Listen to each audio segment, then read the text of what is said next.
So walk us through this. Do you have the signatures, Congressman, to get to a position of compromise with your fellow Republicans on the issue of immigration? Yeah, so to force a full vote in front of the American public on the House floor, you need 218 people to sign what is called a discharge petition. We have 215 today, and we have 3 more ready to sign on at the minute that we don't have an agreement on a bill that can come to the floor. So right now we're still negotiating, trying to come up with a reasonable approach, not only border security, but also a permanent fix for Dreamers. Absent this agreement, we're moving forward on Tuesday. Congressman, this has eluded the Republican Party to address this for quite some time. You're now on the cusp of actually getting this done ahead of the midterm elections. But what's your message to ultra-conservatives, folks in the Freedom Caucus, folks that you work with frequently, but who really disagree with how this moderate type of approach might benefit the conservative party, particularly when President Trump had campaigned as being such a hardliner on the issue of immigration? Sure, not just to the Freedom Caucus or conservatives in the House, but Americans.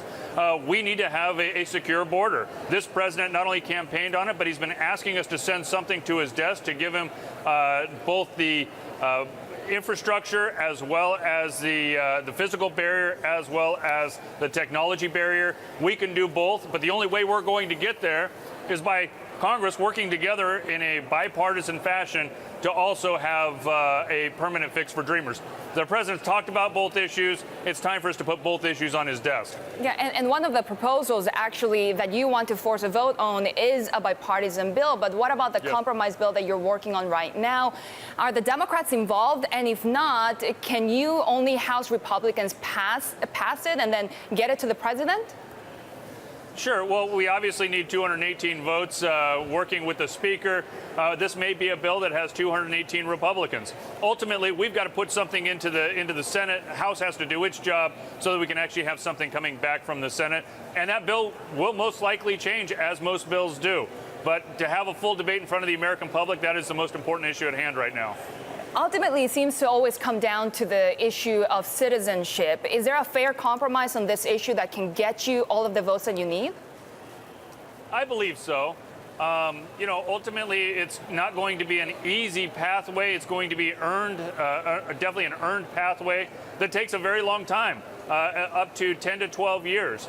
But I do believe if you've been in this country, if you've gone to our high schools, if you've passed a background check and paid a fine and a fee, ultimately at some point, you've been waiting long enough and worked hard enough and have a great track record that we ought to embrace you as a citizen.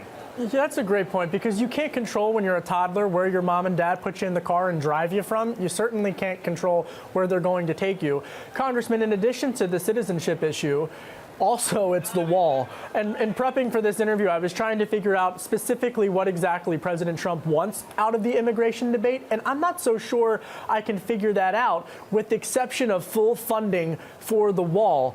Do you get a gauge on what the White House is asking for? Sure. We've had a number of meetings with the administration. We've been down to the border several times. We understand what the biggest impacts are. Obviously, he has requested $25 billion, which in the Democrat bill that every Democrat supported in the House and Senate 2 years ago had $42 billion in there. So I think that this is something that not only needs to get done, but both parties can actually agree to it. But we've got to make sure that we secure our border. We have to have judges so that we can have due process. And we are definitely needing more ICE and Border Patrol agents.